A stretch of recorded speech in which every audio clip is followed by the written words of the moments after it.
I was overseas in the Middle East, and I was asked to target one specific officer. He had access to information that we really needed. So I surveilled him for a week. He was single, and on Saturday morning, he went to a coffee shop. So I go into the coffee shop, and I'm looking at him, and he's looking at me, and I said, I know you. Ministry of Foreign Affairs? He said, yes. Do I know you? I said, I am John from the American Embassy. Oh, nice to see you. I said, hey, good to see you too. You live in the area? Yes, I do. I said, oh, so do I. I didn't. I lived like across town. Oh, fancy meeting you here at this coffee shop. I come here all the time. Do you? Yeah, he says, I come here all the time. Why don't you have a seat, he says. So I sit down. At the end of the conversation, I go back to the embassy and I read a cable and I said, he's gay. I'm 100% sure he's gay. So then we started this conversation. How can we use that to our benefit? Did he have a wife? No. How did you know he was gay? It was a vibe. Okay.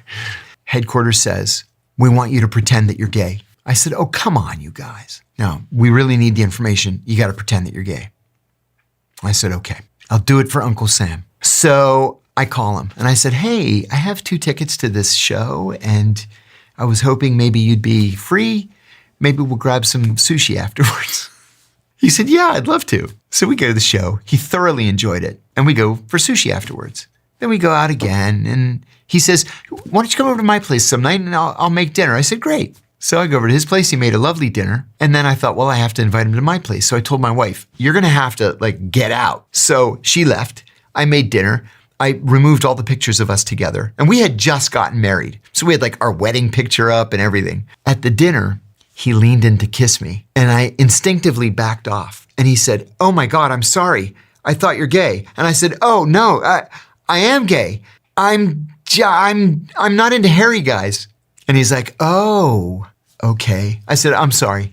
I think you're great, but I'm not feeling it.